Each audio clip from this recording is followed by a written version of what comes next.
December 27th, 1942. Port Moresby, Australian territory of New Guinea. The morning sun, already a searing white-hot disk in the tropical sky, cast long, distorted shadows across the freshly laid steel matting of Kila Kila Airfield, known to the American pilots simply as Loki. A sense of grim, weary purpose hung in the humid air as ground crews, their movements economical and practiced from months of grueling work, began to pull heavy, camouflage-drenched nets from a series of strange, twin-boomed silhouettes parked in their revetments.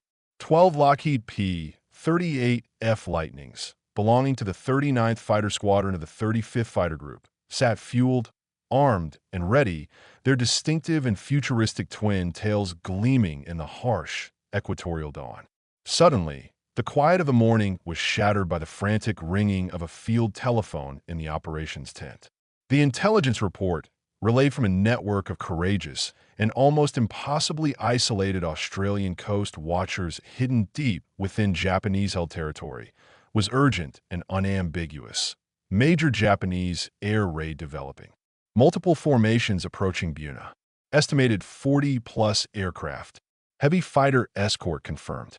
Time to intercept, 30 minutes. In a makeshift ready room, a sweltering tent buzzing with flies, Captain Thomas J. Tommy Lynch, a seasoned aggressive combat leader, checked his watch, grabbed his flight helmet, and signaled to his flight. Among the young pilots scrambling to their aircraft was a quiet, unassuming 22-year-old second lieutenant named Richard Dick Bong. Bong was temporarily attached to the 39th from the 49th Fighter Group's 9th Squadron, a unit that was still impatiently waiting for their own promised P-38s to arrive in theater. What none of these men, from the veteran commander to the rookie farm boy, could possibly know at that moment was that this seemingly routine morning scramble would mark the beginning of a fundamental and brutally decisive shift in the very nature of air combat over the Pacific. The Japanese pilots, their formations droning steadily towards their target at Buna on the northern coast of New Guinea, had encountered these strange, twin-boomed American fighters only briefly and sporadically in the preceding weeks. Their intelligence reports remained vague and uncertain about the capabilities of this new and unorthodox aircraft. Within a few short hours, that uncertainty would be violently and permanently transformed into a state of shocked, almost disbelieving recognition. For 13 long, bloody, and often desperate months, the elite fighter pilots of the Imperial Japanese Navy and Army had utterly dominated the skies of the Pacific.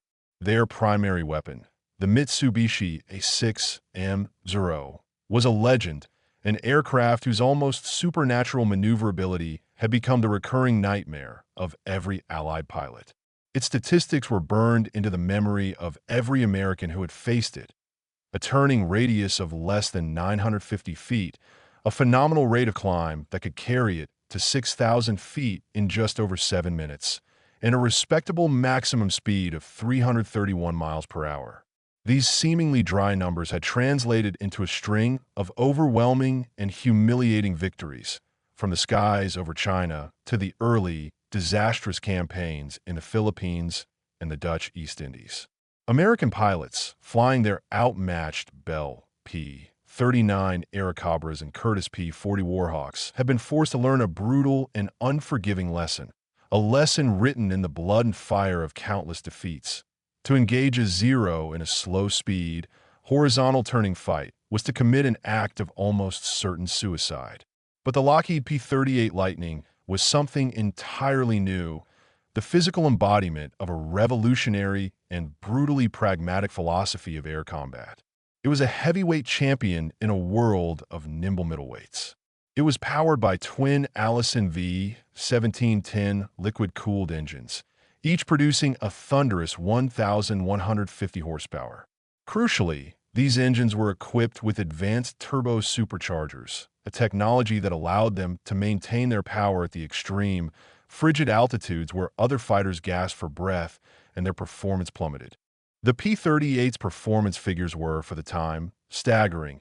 A maximum speed of 414 miles per hour, a service ceiling of an almost stratospheric 44,000 feet, and a devastating package of armament, all concentrated in the central nose cone. This arsenal consisted of one 20mm Hispano cannon and 4.50 caliber Browning machine guns, all firing in a straight, parallel line, a design that completely eliminated the complex and often inaccurate convergence problems that plagued aircraft with wing-mounted weapons. Second Lieutenant Richard Bong, the quiet farm boy from Poplar, Wisconsin, had meticulously studied these specifications during his flight training at Hamilton Field, California. Bong, who had learned to fly in the civilian pilot training program and possessed an almost intuitive understanding of aerodynamics and energy, knew that the Lightning's decisive advantage lay not in attempting to turn with the nimble Zeros, but in completely and utterly refusing to engage in that type of fight altogether. His instructors had drilled a new and radical doctrine into him, a doctrine built on three simple, inviolable principles: speed, altitude, and firepower. The new tactics demanded a complete rejection of the traditional, romantic notions of the swirling, individualistic dogfight. The mantra was simple: strike from above, dive through the enemy formation at an impossibly high speed, deliver a single, devastatingly accurate burst of fire, and then use the aircraft's superior energy to climb back to the safety of high altitude. These tactics required a new kind of pilot, one with immense discipline, patience, and a mental fortitude to completely suppress the instinctive, gut-wrenching urge to turn and fight when attacked. Aboard the approaching Japanese formation, veteran pilots from the lab-based air groups, men who had honed their skills to a razor's edge in the skies over China and the early Pacific campaigns, flew their standard, well-practiced escort patterns. The mixed force of Mitsubishi A6M0s, Nakajima Ki-43 Oscars, the Army's equally nimble equivalent of the Zero, and Aichi D-3 Aval dive bombers represented the absolute cream of Japanese naval and Army aviation in the Southwest Pacific. These were the proud, confident pilots who had swept across the Pacific from Pearl Harbor to the Dutch East Indies, rarely meeting any serious or effective opposition. Their experience had taught them that American fighters were predictable. They typically struggled for performance above 15,000 feet, and their inferior rates of climb and poor high-altitude engine performance made them easy and predictable targets. This morning's mission, to escort the dive bombers to their target at Buna, suppress any token Allied fighter opposition, and then return to base, appeared to be entirely routine. The Japanese pilots had, of course, noticed the occasional twin-boomed aircraft in recent weeks, but they had not yet grasped their true significance. Some had dismissed them as slow, clumsy reconnaissance planes or perhaps light bombers. The very possibility that the Americans had developed a heavy, twin-engine fighter specifically designed to negate every single one of the Zero's hard-won advantages simply had not occurred to the rigid and often complacent Japanese tacticians. But high above them, at an altitude of 18,000 feet, the P-38 formation, led by Captain Lynch, now held every single advantage. Lynch initiated the attack, pushing his Lightning into a steep, blistering dive that quickly exceeded 400 miles per hour. Behind him, Bong and the other pilots of the 39th Squadron selected their targets in the unsuspecting formation below. The concentrated, forward-firing firepower from the P-38's nose-mounted weapons allowed them to open fire at ranges exceeding 400 yards, well beyond the effective range of the Zero's light and divergent armament.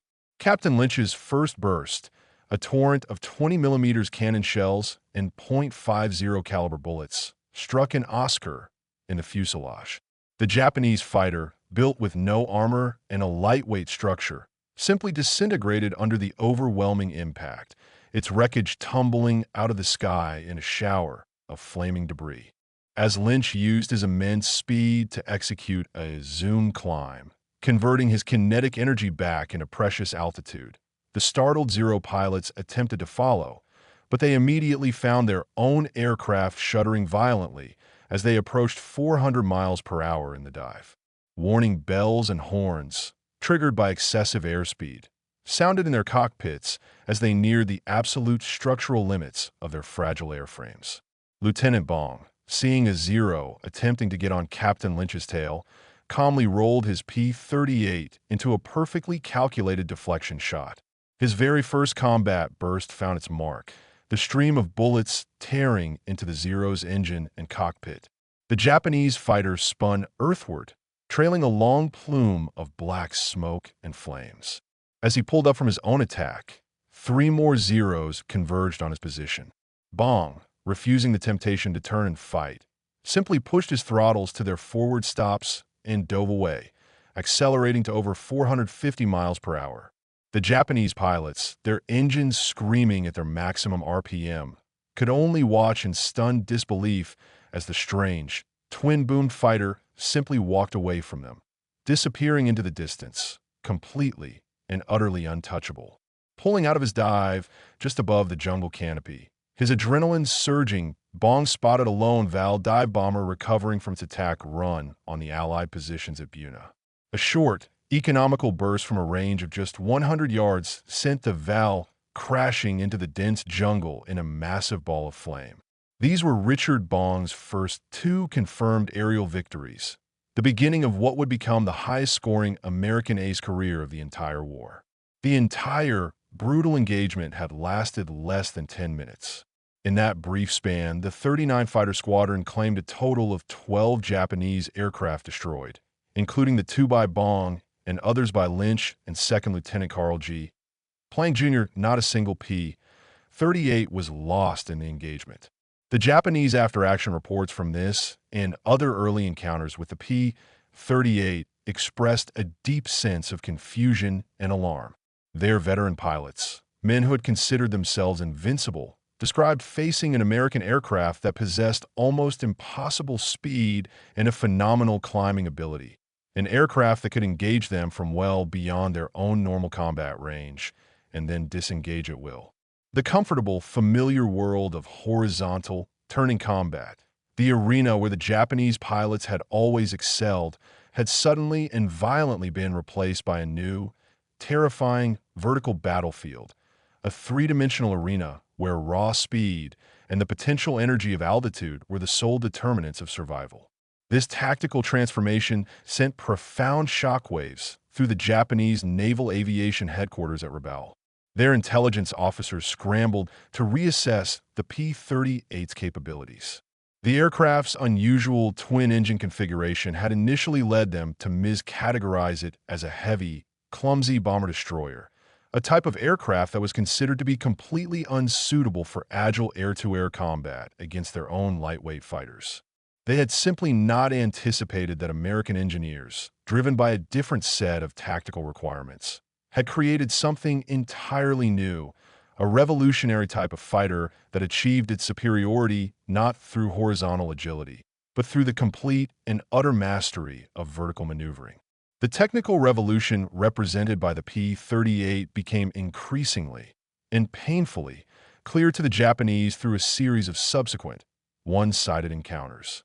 The Lightning's advanced turbo superchargers, a technology that Japanese industry struggled to replicate, allowed its Allison engines to maintain their full power output at the extreme altitudes where normally aspirated Japanese engines lost as much as 50% of their power.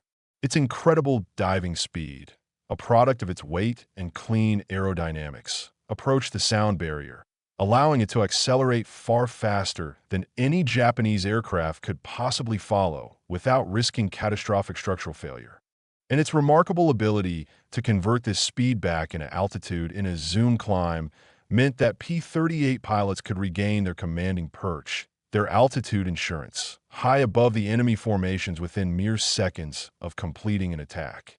On January 7, 1943, the grim reality of this new and deadly threat became undeniable.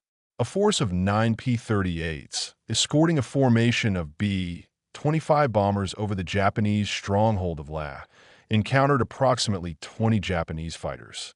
Traditional tactical doctrine would have suggested that the heavily outnumbered Americans should immediately adopt defensive positions, forming a Loughbury circle and hoping for the best.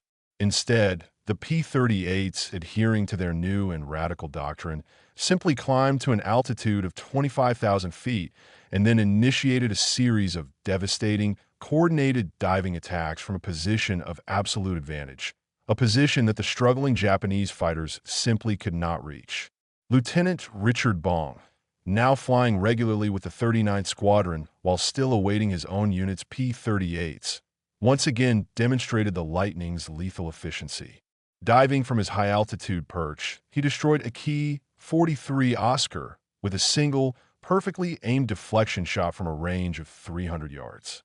As the other Japanese fighters attempted to climb towards him in a futile effort to engage, Bong simply executed a graceful chandelle, a climbing turn that carried him back up to 20,000 feet, completely outside their effective engagement envelope.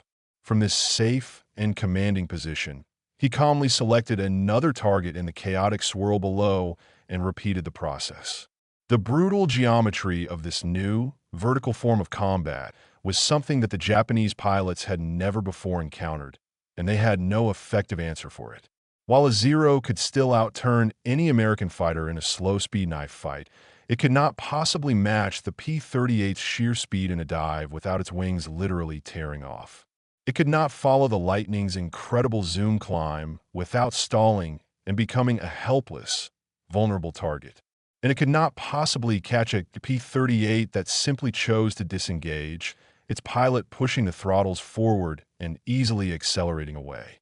The horizontal battlefield, the arena where the Japanese pilots had reigned supreme for so long, had been decisively and permanently replaced by a new, unforgiving, three-dimensional arena, where the cold, hard physics of altitude and velocity had completely trumped the art of the turning radius. The age of the Zero was over. The age of the Lightning had begun.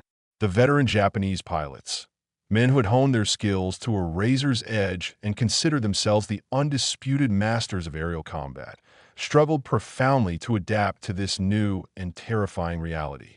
Their entire training, their entire tactical doctrine, indeed, their entire warrior ethos was built upon the foundation of close-range, turning combat. The goal was always to get on an opponent's tail through superior turning ability, to engage in a graceful yet deadly ballet of maneuver and countermaneuver. Against the P-38 Lightning, however, these time-honored and previously invincible tactics were rendered not just ineffective, but actively suicidal. By the time a Zero pilot could execute the tight, high-G turns necessary to bring his guns to bear on a diving P-38, the Lightning was already a mile away, its twin engines screaming as it climbed back into the high-altitude sanctuary where the Japanese fighters, their engines gasping in the thin air, simply could not follow. The psychological impact of this newfound helplessness proved to be just as devastating as the tactical disadvantage. Japanese pilots, who had enjoyed an almost unbroken string of victories and a profound sense of qualitative superiority since the very beginning of the war, suddenly found themselves completely and utterly powerless against an enemy that refused to fight on their terms. The stress of constantly, nervously scanning the empty sky above, knowing that death could plummet from the sun at any moment, from altitudes they could not possibly reach, began to erode their morale and shatter their once unshakable confidence. For the first time, some Japanese pilots began to develop the symptoms of combat fatigue, a condition previously almost unknown in the rigid, fatalistic culture of the Japanese military. By February of 1943, the P-38's presence in the Southwest Pacific Theater was expanding rapidly, its distinctive twin-boomed silhouette becoming an increasingly common and dreaded sight to the Japanese. The 9th Fighter Squadron of the 49th Fighter Group, Richard Bong's own unit, finally received their long-awaited Lightnings. The 80th Fighter Squadron of the 8th Fighter Group began the process of transitioning from their outmatched P-39s to the new P-38s. And, most significantly, the 475th Fighter Group, an all-Lightning unit that would soon earn the fearsome nickname Satan's Angels, was being formed in Australia. Each new squadron that arrived in theater had meticulously studied the combat reports of pioneering pilots like Tommy Lynch and Dick Bong, and they immediately began to refine and perfect the new vertical tactics that so perfectly maximized the P-38's unique advantages. The training programs instituted by the squadron commanders in New Guinea and Guadalcanal emphasized one single, inviolable principle above all others: altitude discipline. Altitude is life insurance became the unwavering mantra drilled into every new pilot. Speed is life. The pilots were rigorously trained to resist their own natural, aggressive instincts to turn and fight with the more nimble enemy fighters. Instead, they were taught to maintain their high velocity at all times and to use a new vocabulary of vertical maneuvers. The high-speed yo-yo, a maneuver where a pilot would convert their excess speed into a rapid climb and then roll back down on an opponent who had attempted to follow, allowed a P-38 to reverse its direction while still maintaining its crucial energy advantage.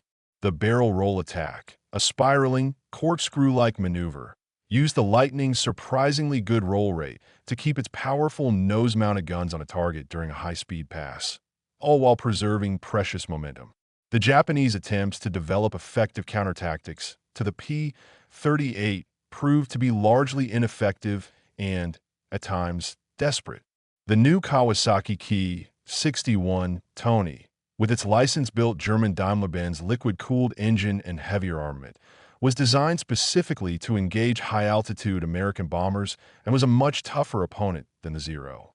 But even the Tony, a fine aircraft in its own right, could not consistently match the P-38's overall performance, particularly its speed and acceleration above 20,000 feet. The Nakajima Ki-44 Shoki or Tojo was another attempt to counter the new American fighters, a design that deliberately emphasized raw speed and climb rate over the traditional Japanese focus on maneuverability. But it still fell short of the Lightning's superlative high-altitude capabilities. Intelligence reports, gleaned from capture documents and prisoner interrogations, revealed a growing sense of desperation within the Japanese air units.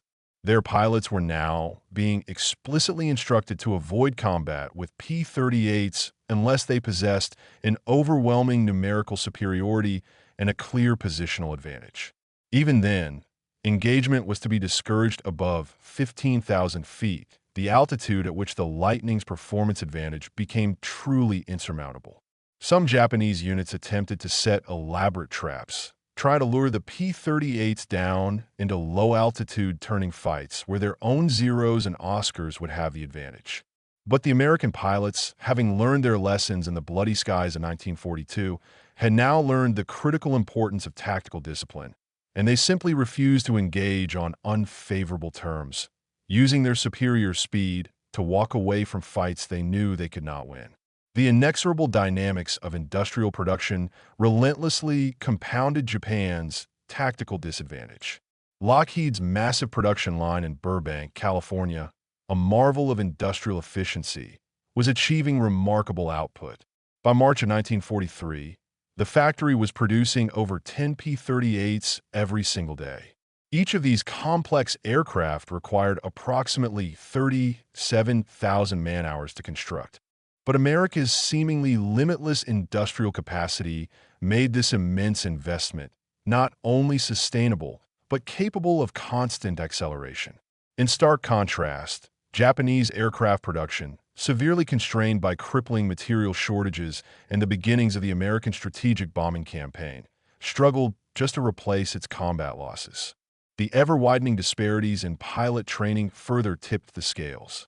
The American P-38 pilots who were now arriving in the Pacific Theater typically had 300 or more flight hours in their logbooks, including at least 50 hours in the P-38 itself. They had extensively practiced the new vertical tactics, as well as gunnery, formation flying, and long-range navigation. In contrast, the Japanese replacement pilots were being rushed through drastically abbreviated training programs, now averaging less than 100 total flight hours. Many of them had never even flown above 20,000 feet before they encountered the deadly P-38s in the unforgiving crucible of combat. The Battle of the Bismarck Sea, fought in early March of 1943, provided a stark and dramatic demonstration of the P-38's strategic impact.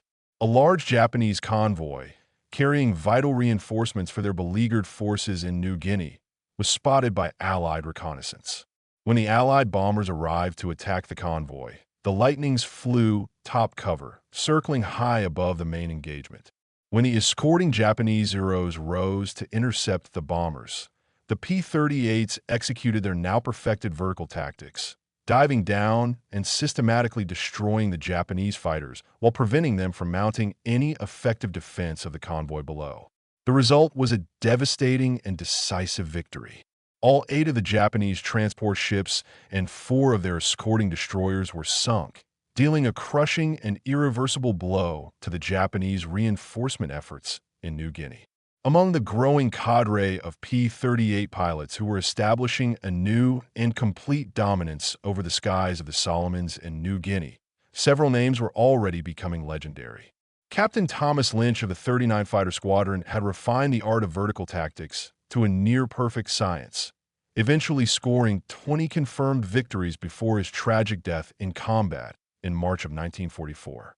And Lieutenant Richard Bong continued his remarkable and seemingly unstoppable scoring streak, demonstrating an almost supernatural, innate ability to instantly visualize the complex, three-dimensional geometry of an aerial engagement and position his P-38 for a perfect, no-deflection shot.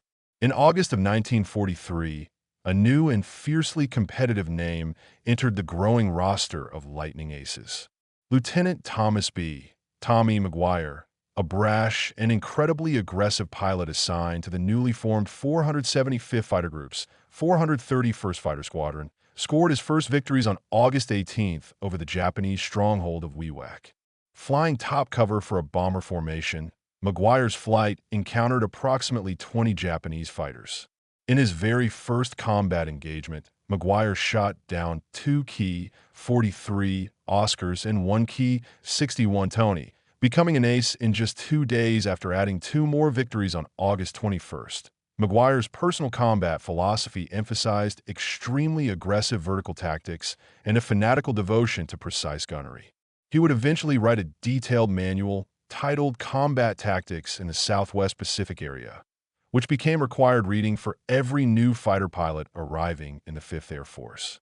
His personally developed techniques included the McGuire roll, a high-speed barrel roll that allowed a pilot to maintain an offensive position on a target while preserving precious momentum, and the vertical reverse, a maneuver that used the P-38's incredible climb capability to reverse positions with a pursuing enemy fighter. The friendly but intense rivalry between the quiet, methodical Bong and the aggressive, flamboyant McGuire to become America's ace of aces would become a running story for the remainder of the war. The strategic implications of the P-38's dominance extended far beyond the realm of individual combat.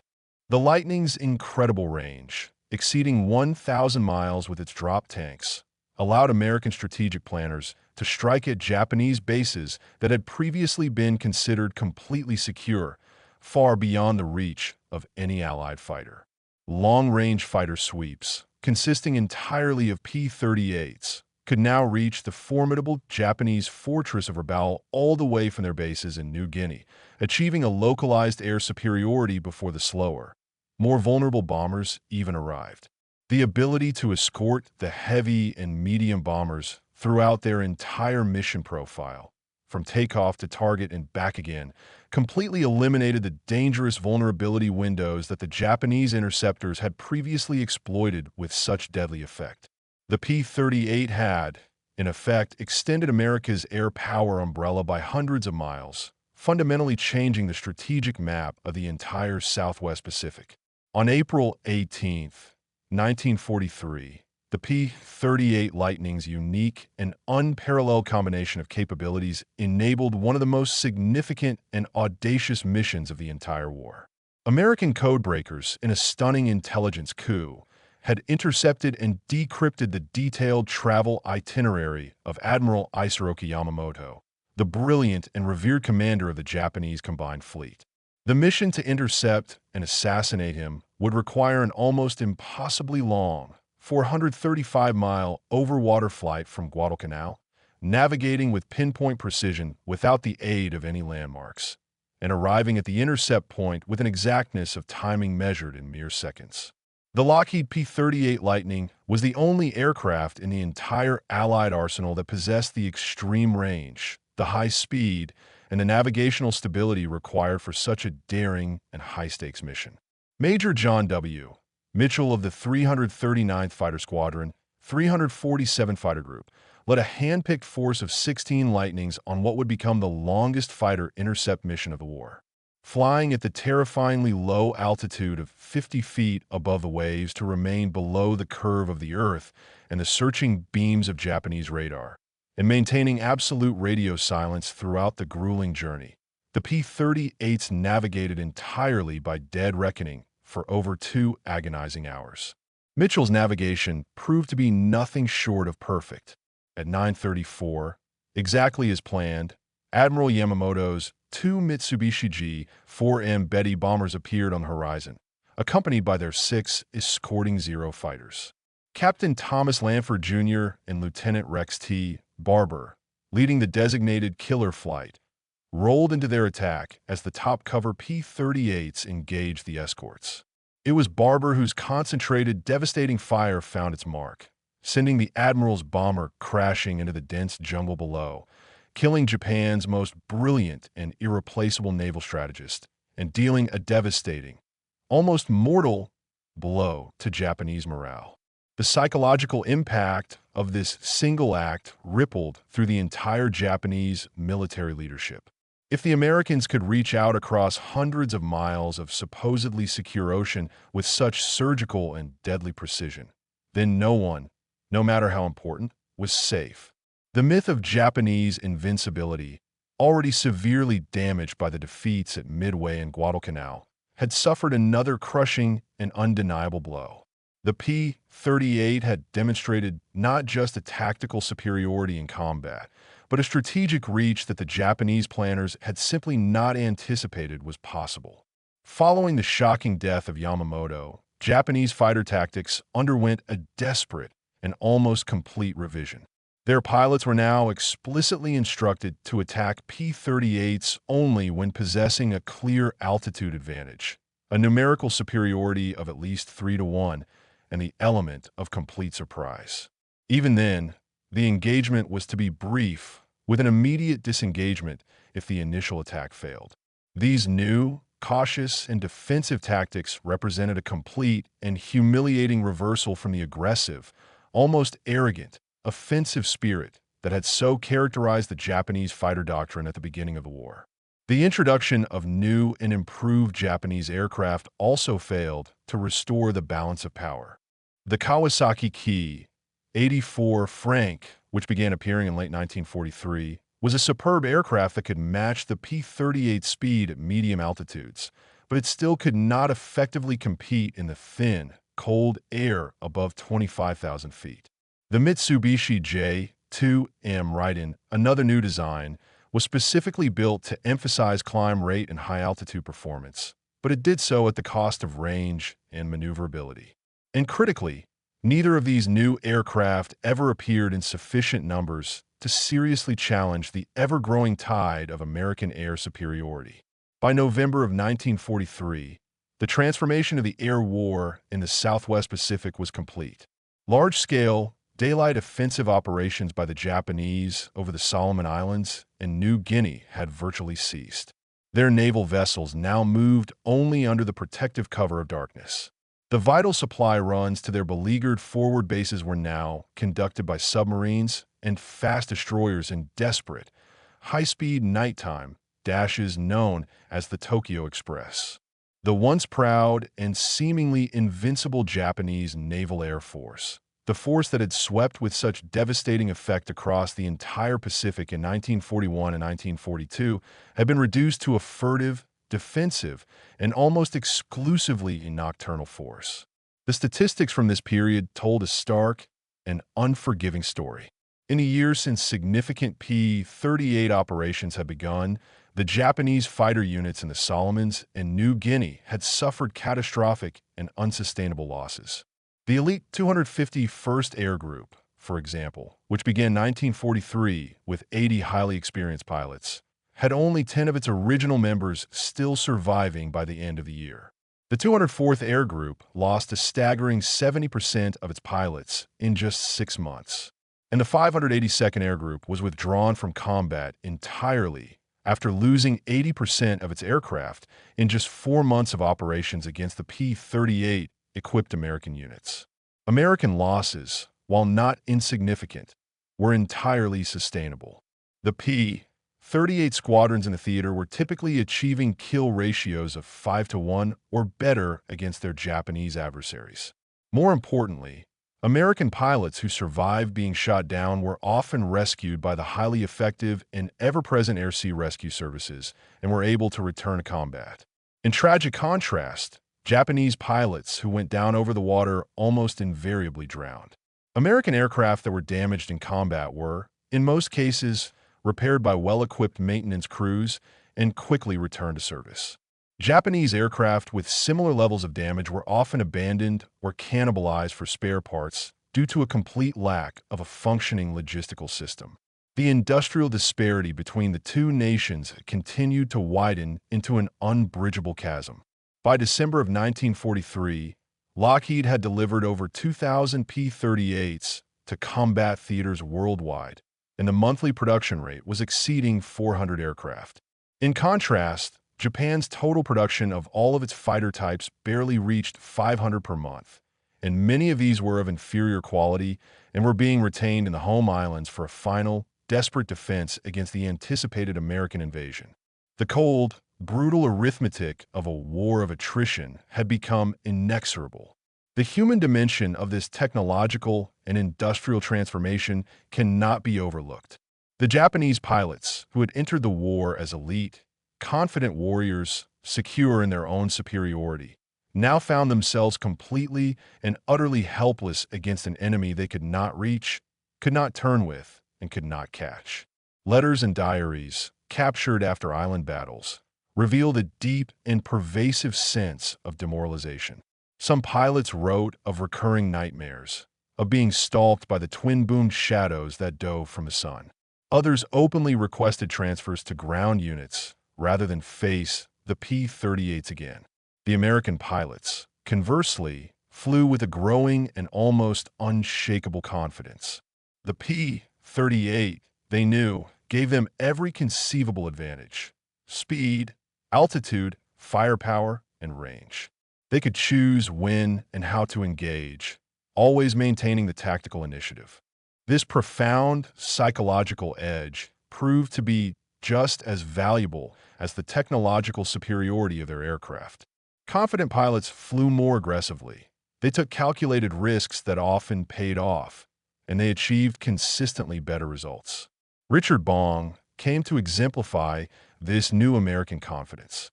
By April of 1944, he had officially surpassed Captain Eddie Rickenbacker's long-standing World War I record of 26 victories, becoming America's new ace of aces.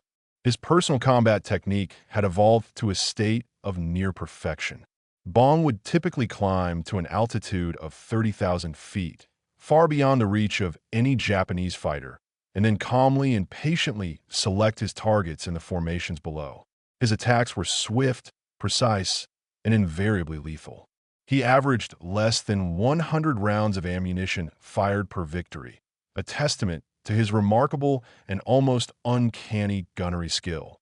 Bong's eventual and final total of 40 confirmed victories, all of which were scored in P-38s, represented not just his incredible personal skill, but the complete and systematic superiority of his weapon system and the doctrine that employed it.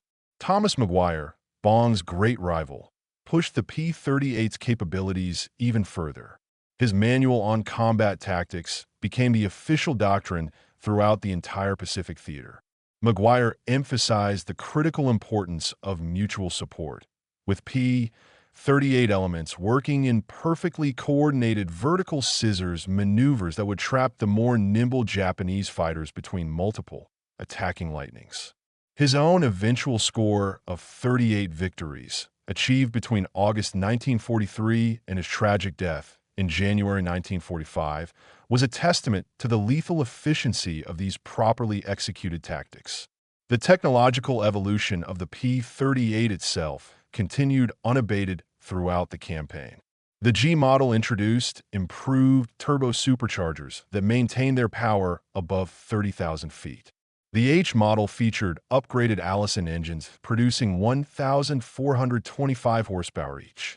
The J model, a major improvement, relocated the engine intercoolers to the leading edges of the engine booms, a change that significantly improved pilot visibility and, more importantly, high-altitude performance. And the final, ultimate version, the L model, added hydraulically boosted ailerons that dramatically improved the aircraft's roll rate, its one previous area of slight disadvantage. Each of these incremental improvements shifted the complex combat equation further and further in America's favor. The P-38J could operate effectively at 35,000 feet, altitudes where Japanese pilots required their primitive oxygen masks just to remain conscious. The L model's improved roll rate eliminated the Zero's last marginal advantage in horizontal maneuvering. By late 1944, there was literally nothing that a Japanese fighter could do better than a P-38L. The final, great campaigns of the Pacific War demonstrated the P-38's now mature capabilities. During the Philippines campaign of late 1944, the Lightning squadrons achieved complete air superiority over the island of Leyte within days of the initial invasion. The Japanese attempts to reinforce the island by air resulted in catastrophic and unsustainable losses.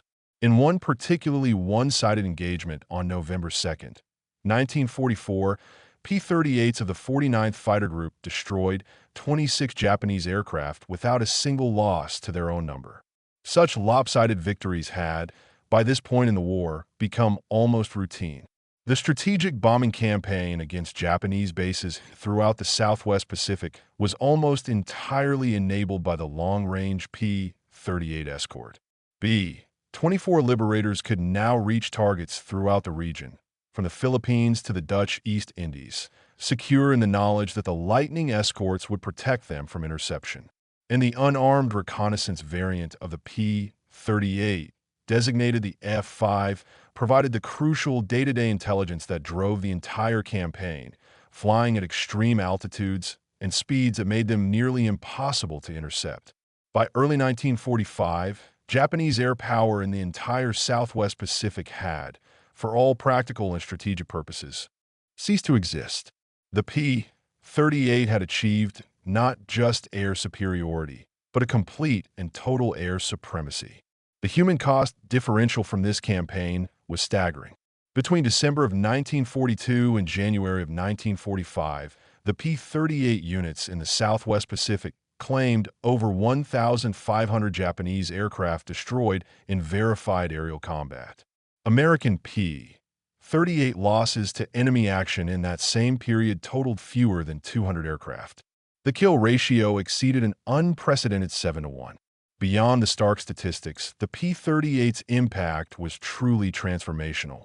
It had proven, beyond any doubt, that overwhelming technological superiority, when properly employed with the correct tactics, could completely overcome both the numerical disadvantage and the enemy's initial advantage in combat experience. It had demonstrated that modern air superiority was not about the romantic, individualistic dogfight, but about controlling the parameters of the engagement from the very beginning. And it had shown that industrial capacity and systematic training systems were just as important, if not more so, than the courage and skill of the individual warrior. The veterans on both sides would remember the Lightning with a mixture of awe, respect, and for the Japanese, a deep and abiding fear. The American pilots praised its versatility, its reliability, and its overwhelming performance advantages. The Japanese pilots would recall it simply as the aircraft that had ended their brief but brilliant period of dominance, the twin-boomed Devil, that could not be caught and could not be escaped. The revolution that the P-38 had begun in the desperate, swirling battles over the tropical islands of the Pacific continues to influence the very nature of aerial warfare to this day. Больше https://synonym.org/se